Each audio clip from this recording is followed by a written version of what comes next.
But he's not here! He's not here! What's going on? I told you he was evil when Achi marched back into his own. Okay. Their happiness raised his own spirits unexpectedly high. He felt a palpable sense of accomplishment. What is going on? The Stanley parable. Oh my god, yeah. We have to unlock the Stanley parable. We need the adventure line. Stanley, why? I thought you liked pushing buttons. Good job, Stan. Oh my god, we're gonna get the narrator. Alright, Detective, Achi said, let's do this. His resounding cry echoed throughout the workroom and the gang set out for the scramble. What's the matter? Hitomi asked Achi as they made their way through the busy streets. What's the matter with what? You look pretty pale. She peered good and hard into his face. Do I now? Are you tired or something? I mean, you've kind of been going it all out all day long, after all. Nah, it's nothing. Achi kept his voice nice and bright. I'm just a little hungry is all. So don't worry about me or Alfred either, okay? I swear I'll keep you safe, Hitomi. Alright. Hitomi gave a tiny nod. Just leave it to me. Alfred's got nothing on this guy. He thumped his chest in a display of bravado, but he could feel the sweat beading on his brow. We are tired, aren't we? Excuse me. Did you break your leg when he hit it with the pipe? I ate a bag of cookies. I want cookies. When they reached the scramble, Achi took his place at the location specified by the battle plan Kano had drawn up. Hitomi was only a few meters away. Whatever happened, he was in a good position to shield her from harm. There were 3 minutes left until the appointed rendezvous. Achi wondered what sort of person was going to show up. Still, he knew he couldn't scan the crowd too much. He needed to act as naturally as possible so Alfred wouldn't be suspicious. He risked a glance over at Hitomi. Maybe now wasn't the time for admiring, but he couldn't help but think how cute she looked. In some ways, seeing her there felt similar to when he'd first seen her that morning in the very same spot. The difference was that, this time, it wasn't just Hitomi's good looks that made him find her so attractive. They might have only spent a few hours together, but in that time he'd learned a lot about her as a person. He knew what was important to her, what her worries were, her wants and desires. He learned what a kind-hearted person she was.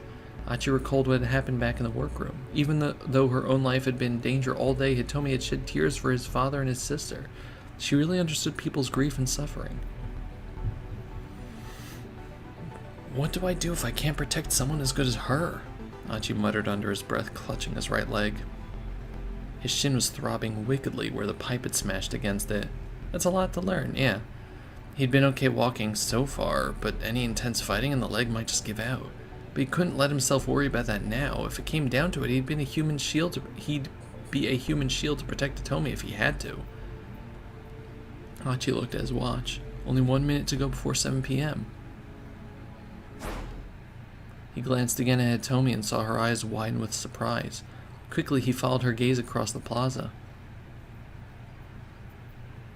I have a feeling we're only going to get the Stanley route. The Stanley route, once we get bad endings on both sides here. He saw a tall white man approaching. Okay, so that's a keep out here, and then we have to go back. Okay, got it. So, Kano. This jump? Yeah. I think so, anyway. Is it this one? Yes.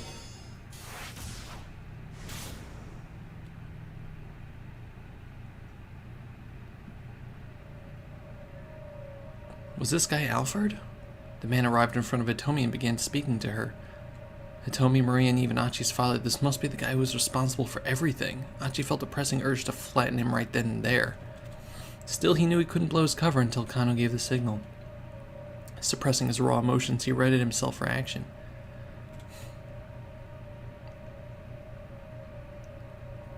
Protecting Hitomi has to come first. I can't let anything happen to her.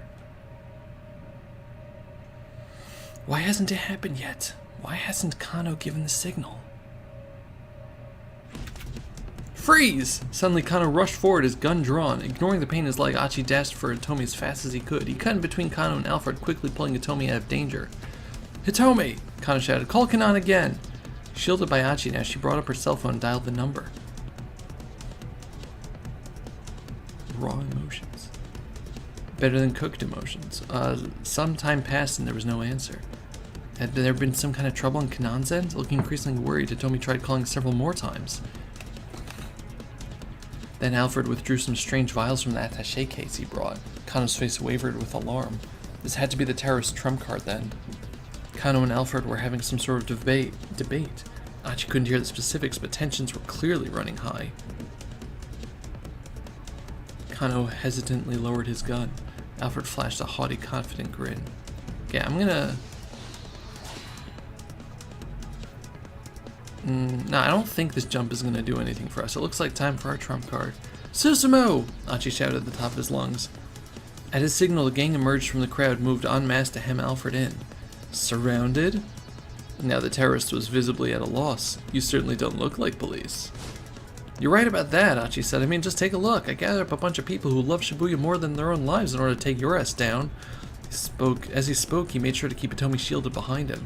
The pain in his leg was getting worse and worse, but he tried his utmost not to let it show. There's no escape, he declared. You've lost. Lost? Me? Well, it sure doesn't look like you're gonna get away. Alfred grimaced at Achi's words. I see. Then appear our negotiations are at a close. Why did he still seem so confident? Something definitely didn't feel right. He really doesn't care if he survives. Oh no. He was going to unleash the virus, accepting that it would kill him too. Alfred met Achi's eyes, and seeing the haunted realization there, the terrorist flashed a wicked and triumphant grin. Enough of the high and mighty act, Susumu shouted. Are we going to explode again? I think so. He began to stomp toward Alfred, but he didn't reach him in time. So Stanley's route has to be at the lab then. The vials in Alfred's hand went sailing high into the air. I think, yeah. Look out! Catch him! Catch him! Achi gestured for his comrades to fan out across the open space. And we're dead again. Then out of nowhere, a huge explosion blew Achi clean off his feet. His eardrums ruptured and his world was engulfed in eerie silence as if time had stopped. As he lay crumpled on the pavement, the one thing that still rang in his ears was the tinkling of glass as countless vials smashed on the concrete.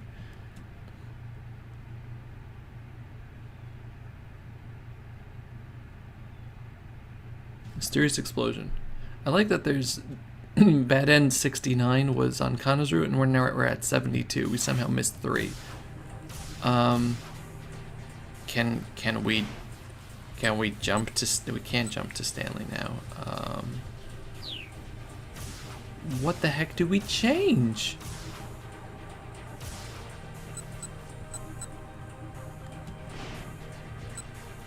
What's Stanley's suggestion?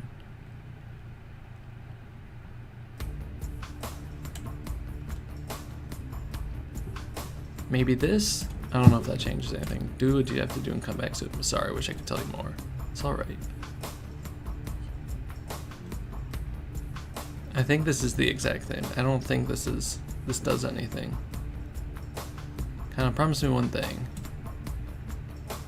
Once this is all over, you'll go have a beer with me. Sure, alright. Kano couldn't help but smile. That's a promise now, remember. What? One sec, what's going on here? The promise these two made just now mirrors another made by a certain pair of brothers in the past. Once this is all tied up, I'm gonna need a drink. Let's you and me have a beer together. That's what the younger brother said, and the older brother still feels the pain of a promise unfulfilled. Oh my god. Oh my god! No! No, let me go to Stanley! What do I need to do to open up Stanley's route? And with that, Stanley hurried out of the workroom. No, don't do this to me. I need Stanley Parable.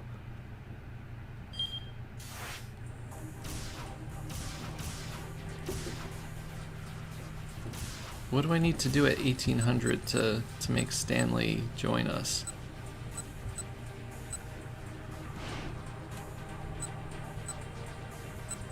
See, we did this part.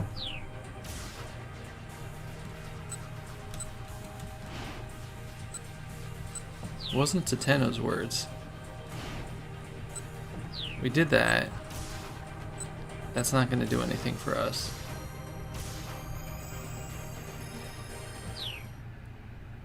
No, I want to go back to the,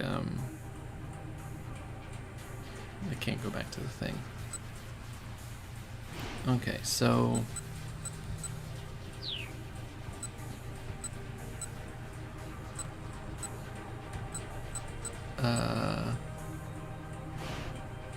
So that's a jump to Kenji, we did that. That's a jump to Achi, we did that. Maybe it's waiting for Canaan to pick up? I think we did the Canaan picking up thing, but... Okay, so we made our suggestions over there. Achi doesn't come back, I think that's just its own bad ending. Canaan doesn't pick up. Maybe if we don't try again, I don't know. Kind of rush into action. Freeze! Okay. People scared in fear. Achi dart and protect Hitomi. You're breaking the terms we agreed upon. I don't negotiate with terrorists, etc., etc. Call Canaan again. Yeah, this isn't going to make a difference.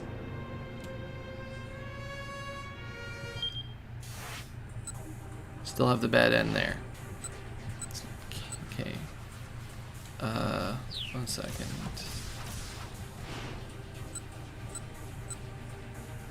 Alfred's composure. So if we do this jump to Kano, that's not going to do anything as far as I know. I think it's like it's going to be in a bad. Yeah, that's just over here. I think it's just going to be in one of the choices that we make somewhere. Call it come from Achi. Okay, so yeah, that's just leading to the same bad end. Okay, so let's go back over here and go to every choice. So I think, because, let's try this again. The brother thing was a side note, like a side note from a choice we'd make. So it's probably going to be in a side note somewhere over here. Hound is best to quash his emotions, and we're good. Hound gives a slight nod and head out the door. Okay, so that's not over here. Just for the older man. Gave him a silent salute.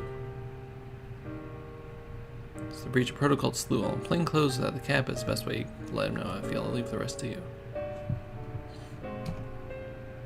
Did we do it? Oh hell yeah! We unlocked Tateno Route 2! Yay! Kyozo Tateno gingerly flexed his right elbow. Okay. It was still a little sore, but shouldn't interfere with his ability to drive. Does that hurt? Asked the girl called Canaan. No, I'm alright. Good thing I didn't kill you, she said, her tone matter of fact. You ought to thank the younger detective. If you hadn't stopped me, you wouldn't be here right now. Is that right? Tateno looked over at Kano. He was talking to Achi and the others about something. The last time Tateno had seen Achi had been back at Katoni's wake. He had felt a strong surge of emotion seeing how the boy had grown into a fine young man. You sure you don't mind driving? Kanaan's voice snapped Tateno back into the moment. Yes, it won't be a problem. Back when she had attacked him on that rooftop, she moved too quickly for him even to get a glimpse of her face. Now that he was able to get a good look at her, he was shocked by how young she looked. And yet, there was a cold gleam in her eyes, a glitter of awareness with no trace of emotion behind it whatsoever. In his long career as a detective, Tateno had seen eyes like that before. It was a look he knew well.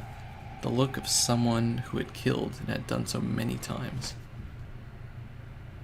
I'm so sorry about all this. I'm so sorry about all this. Please look after my sister, Hitomi said. She bowed deeply. No, I'm the one who should apologize. Tateno would have liked to go on to say that helping now is the least he could do to atone for what he'd done earlier, but he stopped himself there. Nothing he could say to Hitomi Osawa could possibly earn her forgiveness. Silently, Tateno lowered his head. His subsequent actions would have to make up for his crimes. He had to hope that this was possible. Canaan, you look after my sister too. Hitomi bowed once more. You two know each other? Tateno looked at the two girls in surprise. Canaan is my sister's friend, Hitomi said. I just met her for the first time today. Which strange series of events could have transpired for Maria and Canaan to wind up as friends? Tateno felt a prickle of curiosity, but now was not the time for that conversation.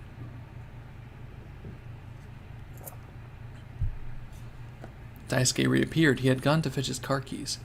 You know where it's parked, yeah? He asked, same as back in the day. That's right. Over where we always hung out with Katone back in grade school. All at once, Tateno was hit with a surge of childhood memories.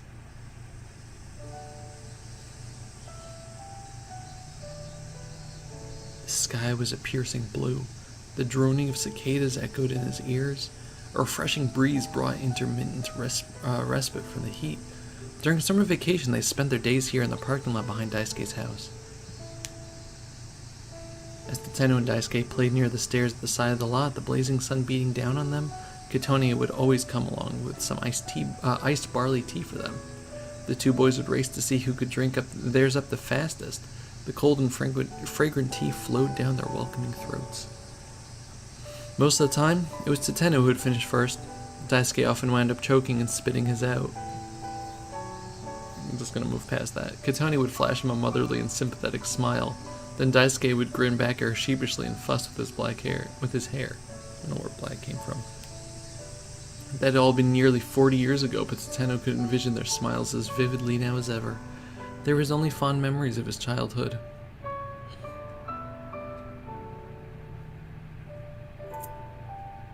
Tateno took the keys from Daisuke, clutching them firmly in his fist. All right, he said, we'll be back. He lifted up Maria and with Canaan supporting her on the other side began to head for the door. Then Kano called out to him. Detective Tateno, There was a look of sadness on the younger man's face. Don't let yourself become a detective like me. Tateno had the words right on the tip of his tongue, but he swallowed them back down. It suddenly seemed petty to trivialize the aspirations Kano had held for so long. Once Maria's safe, I'll turn myself in. After he made sure that Maria got to the laboratory, he would cease to be a detective and instead simply be a criminal. In Japan, a charge of plotting to commit a crime of murder carries a prison term with labor of not more than 2 years. Wow. Excuse me. But despite the failures that brought him into this position, nothing he had said up until now had been a lie. Of that much he could be proud. Never lose sight of what you're supposed to protect. Ever. He could at least try to be the detective Kano had so admired until the very end. As Tateno left the room, Kano saluted him crisply. Ordinarily, a detective wouldn't salute in plain clothes or without his cap. The little breach of etiquette just showed all more clearly how Kano felt. If Tateno hadn't been holding Maria up, he would have returned the gesture. Sorry. It's getting comfortable.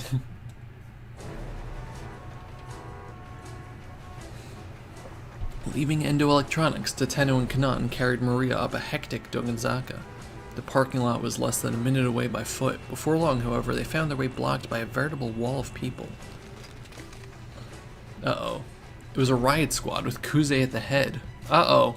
Police squad that carries out security and control activities in order to maintain or restore public order in event of an emergency.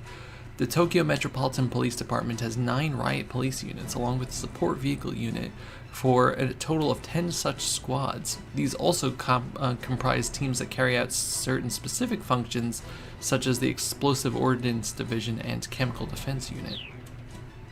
Director Kuze? Tateno, what are you planning on doing with that girl? What are you planning on doing with her? I already informed Kano she's to be put under quarantine. If she's allowed to remain free, all of Shibuya will be in danger. Canaan took a step forward. Tateno could sense she was about to move in for the kill. Easy now, he said softly. Wait. As skilled as Canaan was, she was no match for an entire armed police squad. I'm not gonna take all of them on, she murmured. I'm just gonna take the man in charge hostage. Tateno swallowed. Capture Kuze and then run off. It could work. No! Considering the time limit they were facing, he knew that they had to find some way to force their way through here. Still, given how far they still had to go to reach the laboratory, he wanted to avoid direct conflict as much as possible. Give me 1 minute, no, just 30 seconds. Tateno turned and stared at Kuze. Two had known each other since their rookie days. Director Kuze, tell me, what is it that you believe in? What do I believe in? Yes, weren't you always the one who said that you need to put faith in your subordinates no matter what? Well, yes, that's right. Kuze's eyes wavered ever so slightly. In that case, put your faith in me. No, put your faith in Kano. In Kano? He believes that saving Maria Osawa will let us save Shibuya. He's doing everything he can to make that happen. Kuze's lip curled into a wry grin. That sounds like Kano, alright. Always thinking in such simple terms. Usually the simple answer is the right one, sir. People like you and me overthink things. We make them more complicated than they need to be. Just consider for a moment. Will putting Maria Osawa under quarantine clear up this case? No, it won't. So long as we don't know how she was infected with the virus, we can't rule out the possibility that other people have been infected as well. Tateno kept his eyes locked on Kuze's. Director Kuze, right now what we need to do more than anything is to get our hands on that antiviral drug. We need to be helping Kano. Please, sir. Kuze furrowed his brow in thought for a few moments, then shook his head. Tateno, buddy, come on, I can't do that. You gotta understand the position I'm in. The director's voice squeaked into his childish register. Canaan narrowed her eyes. What's this guy's deal? She whispered. Well, it's hard to explain, but when his voice gets like that, it means... He was confused. Now is there a chance to make a run for it? He was confused. Now is their chance to make a run for it. Tateno signaled with his eyes to Canaan, then got ready to sprint past Kuze and his team. He didn't get the chance to, though. Ah! Suddenly, Kuze yelled out a pained yelp. Then, as Tateno watched in surprise, he proceeded to collapse onto the pavement. Ah! It hurts! It hurts! Have I been infected with the virus too? The riot squad immediately rushed to the director's side. As Tateno stood there dumbstruck, Kuze secretively flashed him a knowing wink. That was a terrible performance, Canaan muttered. Yeah, but it was a tour de force as far as I'm concerned. Inwardly, Tateno gave his boss a nod of respect. Slipping past the riot squad, he and Canaan headed for the parking lot. Several members of Kuze's team hurried to chase after them. Don't follow them! Kuze cried out as he writhed on the ground. Everyone stay back! If you get too close to Maria Osawa, you'll be infected as well! The riot squad stopped in their tracks. Tateno and Canaan took the opportunity to hurry out of sight. Amazing. Darting through some narrow alleyways, they arrived at the parking lot. The area had changed since Tateno's youth, but some of the old air of nostalgia still lingered. There it is. He spotted the minivan with Endo Electronics written on the side. Tateno gently laid Maria on the back seat. She was still apparently unconscious. Once Canaan had climbed into the passenger seat, Tateno hit the gas and sped off. Excuse me. How far is it to the lab? Canaan asked. Normally it would take about 15 minutes, but with this traffic it's hard to say. Tateno avoided the stop and go of Doganzaka, taking side streets as he headed toward Shibuya Station.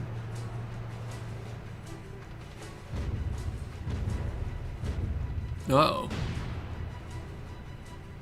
Once they had re-emerged onto the main thoroughfare, however, he spotted a checkpoint set up ahead. Barricades and armored vehicles were blocking the road. The scale of security efforts showed just how grave the situation truly was. Tateno hit the brakes. What do we do? What do we do? Canaan spoke without taking her eyes off the barricade ahead. Tateno thought for a few moments before arriving at an answer.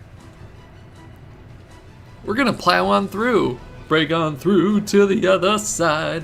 Break on through to the other side! Get in the back seat, Tateno told Canaan. Why? I want you to hold on to Maria so she doesn't fall.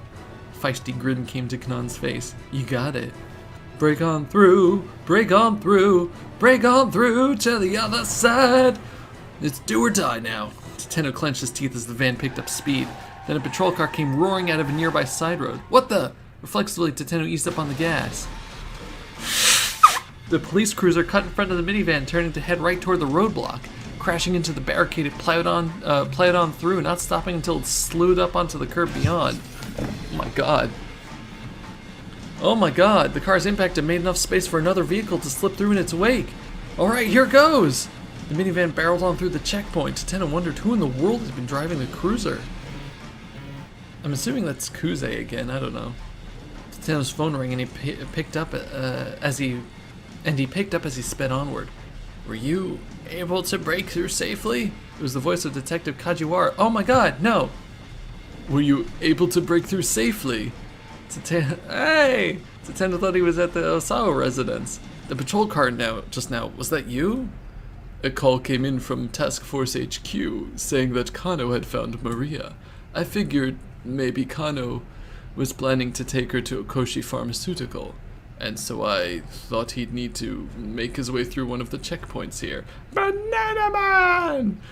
But the fact that it was you, Detective Tateno, now that was quite unexpected. He let out a weak chuckle. Kajiwara, are you hurt?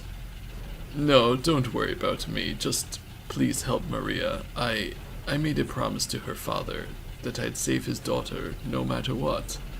Tateno could hear the energy draining from Kajiwara's voice. Understood. I'll keep the promise for you. Promise for you then. Thank you. The line went dead. Oh my gosh, Kajiwara. Man, this guy. I really thought Kajiwara was a bad guy starting off the game because he was super weird, but it turns out he's just super weird. He crashed headlong through that barricade. There was no way he'd come out of that uninjured. I'm sorry, Kajiwara, Tateno said to himself under his breath, and thank you. He bit his lips, stepped hard on the gas again. Don't you keep out at me. No. Where do we jump from?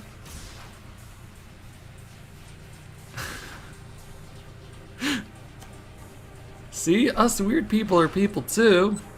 Okay, it's probably not the two lookouts. Let's see, angry older fellow. I'm gonna see what happens if I skip this. Because now we just have to look for like the random spots to jump from. I mean, no trains are stopping at Shibuya. Yeah, Achi ignored him. Calm down, old man. Okay, that doesn't look like it does anything.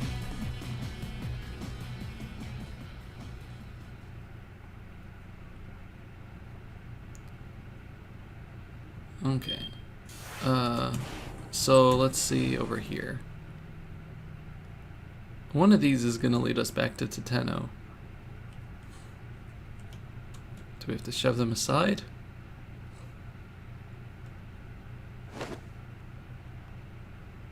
Okay, grabbed hold of him and pushed him away. I don't have time to screw around and tell Suzumu that Achi's here. Okay, so that's the exact same.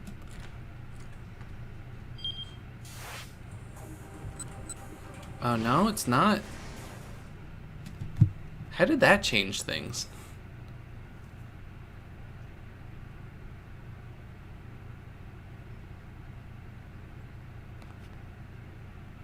Alright, let's see where this goes then. No move at all. Business SOS, guard duty. So what happens if we shove our way between them and then they become jerks? I don't see why this would change things. Alright, I'll just ask him. Do we just not get into a conversation?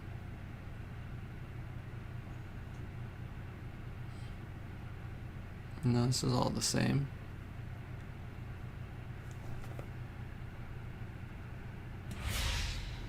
Yeah, Kiryu-chan.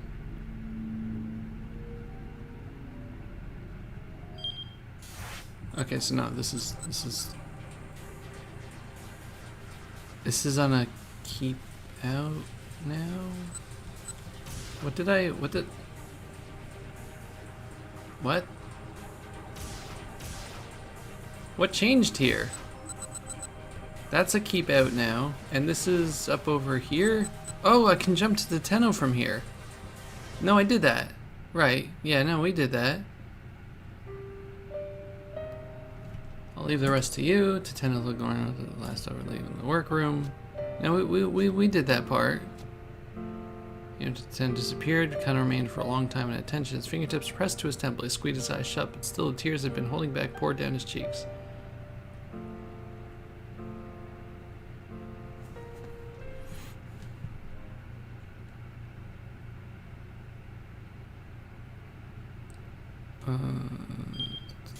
Okay, so this is back to our bad ending, and we have a bad ending back over here as well. Okay, good. So let's see. Wait, we can jump now. We can jump now to Stanley. Once it's all over, you'll go have a beer with me. Sure.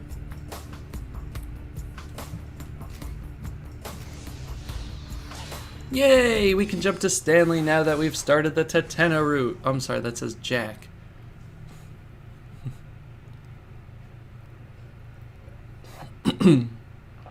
Also, I love that he's using American time. It was 6 o'clock p.m. No 24 hours for this man. Alfred had contacted the motley team at Endo Electronics, and the situation had immediately deteriorated. Oh boy, it's Stanley time. It's Stanley time. The new development had also provided them with one big chance that Alfred might appear in person at long last. It's Stanley time. You did fine. Jack Stanley set his hand on Kano's shoulder. A weak smile came to the detective's face. Stanley paused, unexpectedly moved. For that one moment, he saw in Kano the image of his younger brother, Frank. Jack, you have to get everyone to a safe place right away. Frank's nervous shout echoed through the hotel lobby. Oh, he's a bomb squad person? Stanley's younger brother was a member of the bomb and arson squad. Subsection of the Chicago Police Department's Bureau of Investigative Services, BIS, that handles investigation of bomb and arson-related cases. This is 2 years ago. The CIA had obtained intel that Alfred was targeting a high-class hotel in Chicago for a terror attack. Stanley and his team had searched the hotel interior and discovered the bomb set inside a large planter. When Frank arrived at the scene, he saw the explosive and the expression grew grim. Wow. The detonation trigger is set in the worst possible place. It's going to be a bastard to remove it. In that case, you need to get out of here too, Frank, Stanley said. No, I need to make sure I can figure out how this thing is set up so that the disposal unit knows what to do when they get here. I'll be alright. Look, you can probably see it from back there. Stanley could indeed see the small explosive from where he stood. It was held in place by several screws. The timer had just ticked down past the 30-minute mark. There's plenty of time left for the disposal guys to get here, Jack. Jack, I need you to help finish evacuating the building. There are a lot of people who haven't gotten out yet. But Stanley hesitated. From a cold and logical perspective, Frank was right. He had a job to do, and if Stanley listened to his personal feelings and tried to usher his brother out of here, a lot of innocent people might die. All right, he said. I understand. Heck, if we had something as simple as some dry ice, we could freeze this thing. Man, if only they had that truck from, the what's it called? Oh my god, is that actually going to come into play?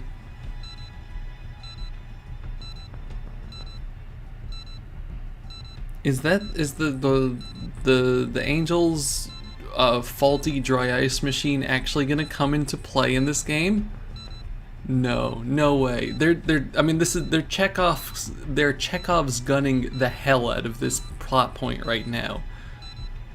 I know enough from Danganronpa and the Nonary games that if they bring up some random fact, it's gonna be plot relevant, but still. Dry ice, huh? And suppose ice cream would do the trick? That'd be a waste of ice cream. You'd be better off just eating it. Of course, even dry ice would be a long shot in place of actual liquid nitrogen. The brothers looked at one another, and for a moment the tension dissolved into laughter. Alright, Stanley said, I'll be back. Hey Jack, once it's all tidied up, I'm gonna need a drink. Let's you and me have a beer together. Sure, you got it. Stanley headed for the hotel lobby, which was still overflowing with guests. You made the right choice here. Stanley gave Kano a thump on his back, and the detective cracked a tiny grin. What about my choices, though? Debating his own next move, Stanley stepped away from the others and took out his cell phone. He made a call to his superior, Gordon. Commissioner Gordon? It's me, he said. What's the situation? I hear the Japanese police want to put Maria Osawa under quarantine. I'm assuming that's on your orders, sir? It is. There are too many important people in Shibuya. We can't allow the virus to get loose. Besides, we know that Alfred is after Hitomi Osawa. There's no reason to leave Maria at large any longer. If you put Maria Osawa under quarantine, she is going to die. I know that, but there will be far fewer victims as a result. Gordon's words made something inside Stanley snap. In that moment, he lost any inclination to report that he was with Maria. Failure to do so would be dereliction of duty on his part. He knew that well enough. He knew it, but the fact couldn't overcome his revulsion at Gordon's callous attitude toward Maria. For a CIA agent, he seems to have a conscience. Victims are still victims, he said. What was that? Nothing, sir. I'll continue my operation to apprehend Alfred. Stanley hung up the phone. He didn't care if his superiors took action against him once this was all over. They intended to sacrifice one person in order to save the lives of countless more. From a purely objective standpoint, it was the right call. But what if that person was a loved one? What would they have done then? The dilemma gnawed at the back of Stanley's mind. He couldn't shake the feeling that it was wrong to just accept the lesser of the two evils, to sacrifice an innocent for the greater good. No, damn it.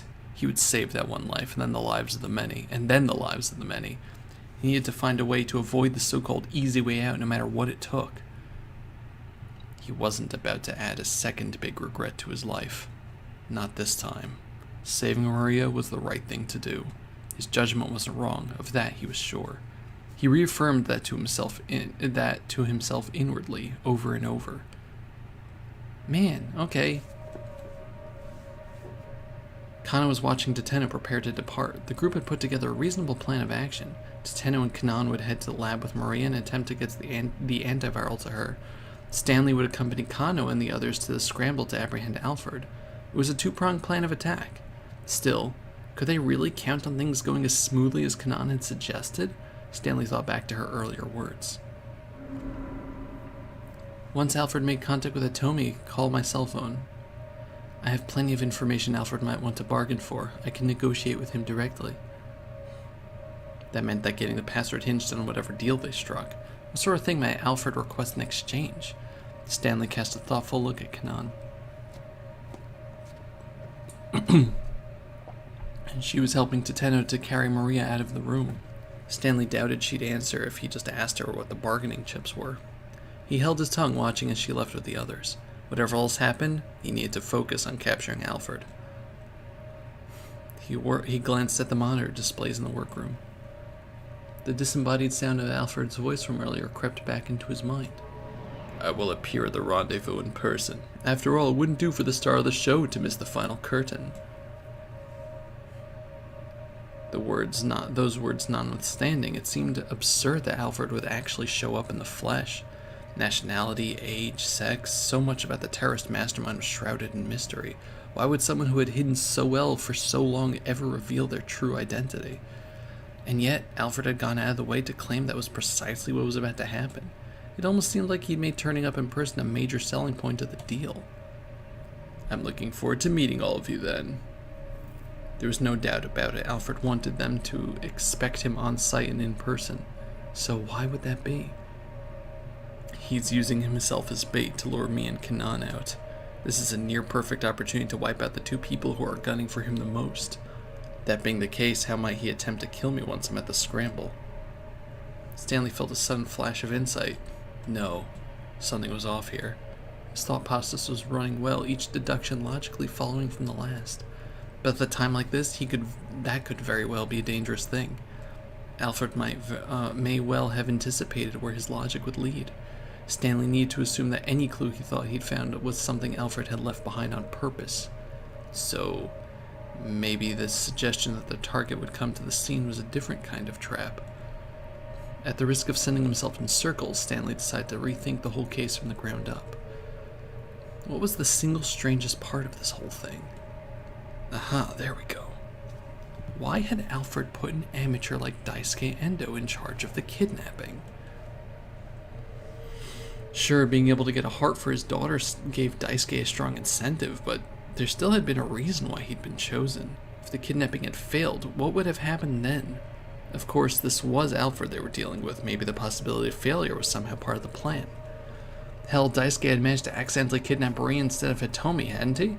If Alfred had gone with a professional, that sort of mix-up would never have happened. And yet, even if that degree of uncertainty was acceptable, or even desirable, using Daisuke seemed like far too big a risk. There must be some other motive for bringing in Daisuke into the plan. Of course, advantage. Using Daisuke must provide some important advantage that outweighed his flaws.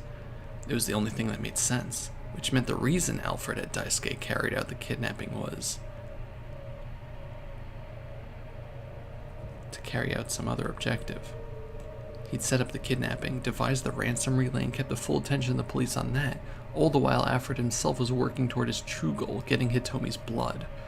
Which meant that Daisuke kidnapping Maria by mistake had in fact been a misstep.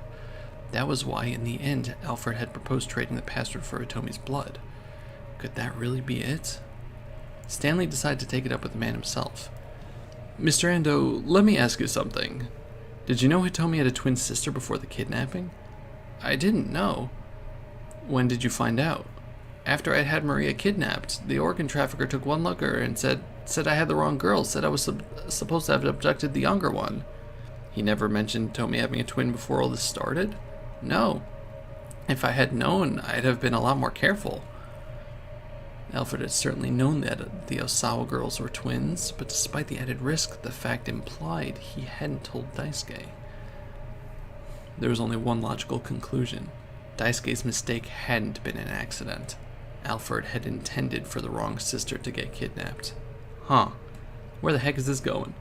By using an amateur, Alfred had set up the police to write off Daisuke's kidnapping of the wrong target as a simple misstep. Had Daisuke been brought in simply in the name of camouflage? But why? Alfred was after Hitomi's blood. Daisuke was after Hitomi's heart. They both wanted the same thing, so why target Maria instead?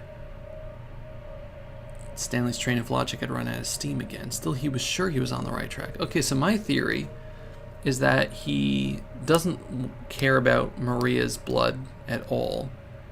He doesn't care about Hitomi's blood at all. He got Maria kidnapped so that he could give her the virus, which would force us to go to the lab and open it up so that he could steal it from there. That's my theory. I might be wrong. He just needed to keep following until he found out where this track would lead. Where's the storeroom where you're keeping Maria? He asked. Daisuke hung his head. It's out behind the shop. Why do you ask? Would you mind showing me? There's something I'd like to check. At this point, he needed to go back over everything right from the beginning. He followed Daisuke out to the storeroom. Because Maria was also let out on purpose, right? Question mark?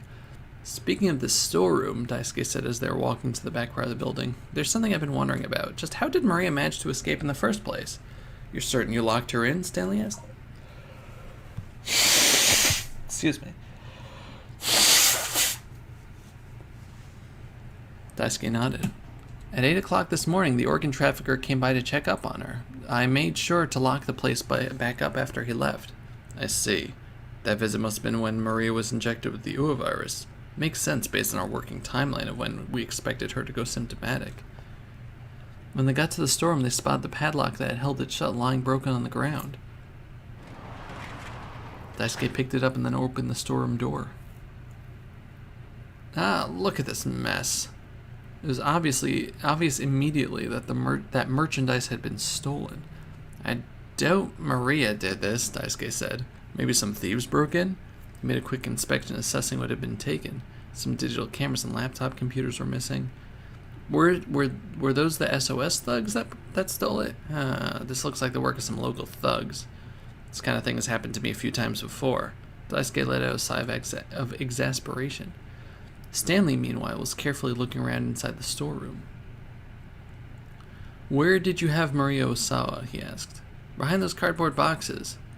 The boxes he indicated were piled high, closing off one corner of the room. If Maria were unconscious behind them, the burglars might well have never noticed her. So Maria was able to escape from the storeroom thanks to the burglars breaking the lock, Stanley mused. Just what impact had the stroke of misfortune had on Alfred's plan, he wondered. What had Alfred planned to do with Maria if no one had broken in? I think he was going to release her later. Honestly, he was going to release her at some later time. Since he'd gone to the trouble of infecting her with the virus, it only made sense. I'll be leaving about 3:10. Okay. What time is it? 2:50. I have 10 minutes left before I have to go.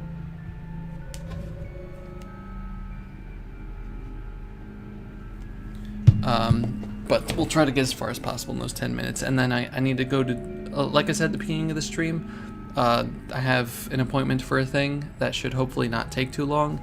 And when I come back, we're going to start the stream back up and finish this game. A virus with a mortality rate of 100% would have spread throughout the region before anyone even realized it. It would be impossible even to calculate the scope of such a disaster. First, it would run the circuit around the Yamanote line, and then if any of the infected happened to head to the airports at either Haneda or Narita, the virus would spread throughout Japan and the rest of the world in a matter of hours. But that hadn't come to pass. They'd managed to secure Maria before she could develop symptoms and become infectious. Is that because we were better than Alfred? No, that can't be it. Alfred wasn't the sort to commit such indiscriminate acts of terror. The threat of the infection spreading, horrific as it was likely just covered to hide some other scheme. But then what was the ultimate goal? Stanley didn't have enough clues to go on. See, my theory is that he's going to go to the... He's not going to steal the virus from the lab. He's going to get himself into the lab with Kanan's team and destroy all of the antivirals so that no one can cure it. But we'll see. We'll see again. Stanley made his way behind the stack of cardboard boxes. He spotted something that had fallen on the floor. It was a cell phone. Next to it was a woman's handbag. Stanley unzipped it. It held a jumble of makeup, tissues, and other personal effects, but nothing at all unusual. If he was going to find any clues here, it would probably have to be from the cell phone. He tried turning it on. There was no response. It appeared to be broken. "Let me see that," Daisuke said from behind him. "I'll see if I can fix it." "Do you think you can?" Stanley asked as he handed it over. "I won't know until I try, but that sign out front saying that I run an electronics shop isn't just for show." Turning his attention back to the handbag, Stanley searched it more thoroughly and found a photograph tucked inside that he overlooked on his first inspection. What the hell? He stared at the image, swallowing a lump in his throat.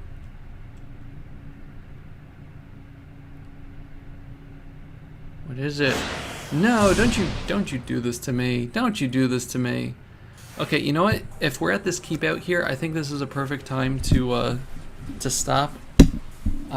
So yeah, like I said, we're gonna continue. I don't know how long the appointment is. I'm hoping it's gonna be less than an hour. So let's say around 4:30 we'll start back up again. I'll let you all know on Twitter and Discord. Okay. But yeah, I will see you all in a bit. Bye.